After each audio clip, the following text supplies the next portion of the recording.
Zero to Crypto here. Welcome back to another episode. This video is not financial advice. Instead, is to track my personal journey. Thank you for joining me. Did you know there are two internets? The internet of information and the internet of value. We're going to go over those today and really explain and break it down. Zero to Crypto here. Welcome back to another episode. If you are joining me, hit that like on the way in. If this is not your first time, if this is your first time, sit back, relax, watch, learn a little bit. I'm a very beginner to intermediate, so this is no polished version of anything, and I will do my best to bring it to you in my own words, the best that I can, to help those of you coming into the space. I don't think there's enough content to kind of help those coming into the space. There's plenty of content out there that is very intermediate to seasoned. It's a bunch of mumbo jumbo if you're coming into the space, trust me. So I'm going to try to bring you content that helps to bridge the gap of misunderstanding or just the information gap. There are basically two types of internet. And there's the new internet of value that began with Bitcoin, 2009 to present, as you can see here, and then the 1983 to present, the old internet. And it's just really, to be honest with you, I didn't think of it like this until I read this publication. The internet of information was built to move information, or even more specifically, copied information. When we send emails, pictures, and videos, we are sending copies, not originals. For the most part, copies are okay with information, but not with forms of value like money. Making copies of money will ruin the value of the money. Of course, money is valuable precisely because it is scarce and cannot be randomly copied. Imagine if we each had the ability to print $1 trillion. We would, and all of that money would be worthless. So the internet of value beginnings. The internet of value began with the invention of Bitcoin in 2009. Its inventor, Satoshi Nakamoto, understood that for digital money to work, in other words, fixing the copy problem. So we had the internet, but we didn't have any kind of digital money that could be peer-to-peer transaction on the internet, and that was a need that needed to be filled. And so basically it needed to run on its own network or internet. He created it and called it Bitcoin network. So we all can know what Bitcoin is today. Looking back, we didn't understand how it was going to be so innovative at the time. And that's kind of one of the reasons why I'm bringing you to this video with the internet of value, because it's not too late to get into the DeFi. I'll get back to that in a moment. The importance of Bitcoin to the new internet of value runs deep. Bitcoin was not only the first digital asset, it seeded most of the rest. Absolutely true. So I'm going to scroll down here. The internet of value, digital assets, and infrastructure. The internet of value is best thought of like the internet of information. The internet of information is made up of many smaller networks carrying different types of information, such as emails, pictures, texts, videos, etc. These smaller networks are then rolled up into the big network that we call the internet. Companies build infrastructure to support these networks and internet commerce. The internet of value will be shaped in a similar way. In our view, the series of smaller networks, though, will be select digital assets, will move other digital assets that represent valuable things such as money, securities, deeds, loans, property, art, votes, and the like. Supporting infrastructure is already being built up in areas such as exchanges, trading, custody, and banking. Absolutely. Understanding how major innovations disrupt.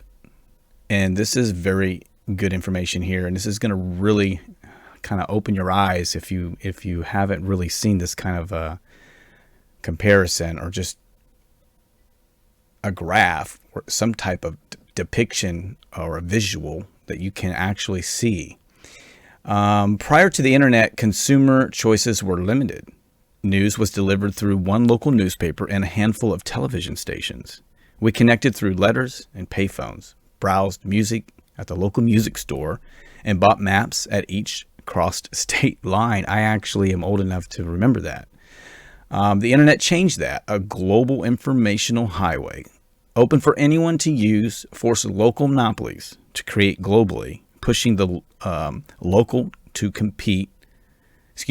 forced local monopolies to compete globally. Pushing the local to compete globally gave us more choices, greater experiences, and lower cost and easier communication. The internet also made our lives easier by dematerializing physical things and making them digital. Take our work desks as an example. While staplers are still physical, calendars, clocks, calculators, mail, phone calls, and contacts have all gone digital. Simply put, major innovations disrupt by optimizing experiences. They often do this by pushing efficiencies. The local must compete with the global, and the physical must compete with the digital. Dematerialization, information, and communication. And this is right here. Email, streaming, smartphone, social media. And it's just the progression. Post office, music store, landline phones, local news, email, streaming music, smartphone, social media, internet of information. And the internet of values has the same kind of game-changing potential. It's a global network, 2, open for anyone to use and built to optimize experiences through efficiencies. Much of the finance world we know today could soon find itself dematerialized, running on one open global internet of value. DeFi, decentralized finance. That's exactly, just continue to look up that, guys. Just continue to push towards that and really understand the DeFi. So today's financial networks are electronic and relatively fast, but they are not open for anyone to use or build upon. Companies often build their own networks, which rely heavily on physical assets such as buildings, people, and proprietary technology. The competition must do the same, which arguably creates unnecessary excess systems and makes transactions more expensive than they need to be. Innovation suffers too with such a high fixed costs. Digital assets, on the other hand, do not rely on the physical world nearly as much. Networks are shared, as are technology improvements, and can create a new product on top of these open networks, which spurs innovations and cuts down on high physical costs. For consumers, we believe open networks will lead to more choices, great experiences, lower costs, and easier communication. Businesses will have to choose whether they will see changes as threats or opportunities. And this is coming from a bank, a publication from a bank. For those unsure whether the new technology is a threat or opportunity, we advise becoming educated on the transformative power of the original internet. Over the past 40 years, the internet taught us that latecomers to open networks often had the most to lose. Early movers, on the other hand, used open networks to gain economies of scale. And this, when they say economies of scale, they're talking about globally. They're talking about banking the unbanked, 1.7 billion that don't have access to any type of financial. And that's when they're talking about economies of scale, globally. So you have to consider that. And I want to bring you to this other article, Cryptocurrencies, Too Early or Too Late. And I'm just going to be brief on this and why we believe it is early, but not too early. We see cryptocurrencies in the early, but not too early investment stage, which is why we have emphasized investor education. The thrust of our view comes from global cryptocurrency adoption rates which have quickly accelerated from a low base. Cryptocurrencies have been following an adoption pattern similar to other new advanced technologies, such as the internet. For the remainder of this piece, we will discuss how advanced technologies have typically been adopted and why we believe that cryptocurrencies may be near an adoption inflection point, similar to the internet in the mid to late 90s. That is a huge statement. I mean, a huge statement. And there's some of this adoption curve down here. I'll get into when they are referring. I'm going to see. I think I have this on a bigger. Here we go. Let me scroll over here. So yeah, and here we go. I'll read on the other side of my screen here. Just give me a second.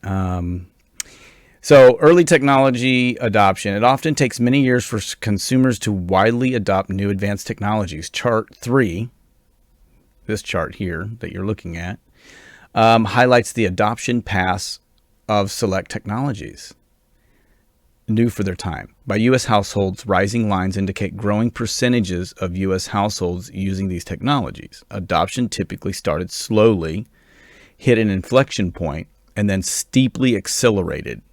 It is important to note that in some cases, decades passed between the actual inventions and surging adoption rates. As an example, the internet was invented in 1983, yet by 1995, only 14% of Americans and less than 1% of the world were using it. Interestingly, these adoption percentages are similar to what we are seeing today with cryptocurrencies. 13% of Americans purchased or traded cryptocurrencies in the past 12 months. Chart 3, blue star, right here, guys. Okay, and here we go down here. I'm just going to continue reading. While technology behind cryptocurrency is complex and use cases can be hard to visualize for those new to the space, data shows the world is beginning to embrace the technology. And quickly, according to Crypto.com, the number of global cryptocurrency users reached 221 million in June of 21, or just under 3% of the world's population. Most impressively, it took only 4 months to double the global cryptocurrency population from 100 million to 200 million. Whew. Cryptocurrency adoption rates look to be following the path of the earlier advanced technologies, particularly the internet. If this trend continues, cryptocurrencies could soon exit the early adoption phase and enter the inflection point of hyper adoption. Similar to other technologies seen in Chart 3, notice in Chart 3 that there is a point where adoption rates begin to rise and do not look back. For the internet, that point was in the mid to late late 90s, after a slow start in the early 1990s. Internet use surged from 77 million in 1996 to 412 million just 4 years later in 2000. By 2010, worldwide internet use had grown to just under 2 billion, and today sits around 4.9 billion. So over here, I'll go back to this here, and before I read on any further, electricity, and this is share of U.S. household. They were, the radio. Electricity didn't even go as quick. The radio was one of the more rapid growing adoption. You can see here just in the late mid-20s and before the 30s, it was around 80% of households.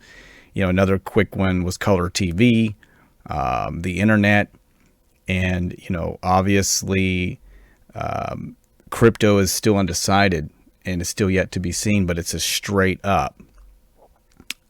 However, we will see. And here's another chart I'm going to get down to in a minute, so I'm going to go ahead and show you this. We will see. And another important, so okay, here we go. Just trying to see where I left off. My screen here. Okay, another important consideration is that the internet adoption, once it hits the inflection point in the mid to late 90s, rose at a faster rate than the other advanced technologies seen in chart 3. We have noticed a similar acceleration in trends in more recent digital inventions such as smartphones and Wi-Fi. The reason is that each new digital invention rides the coattails of the digital infrastructure already built.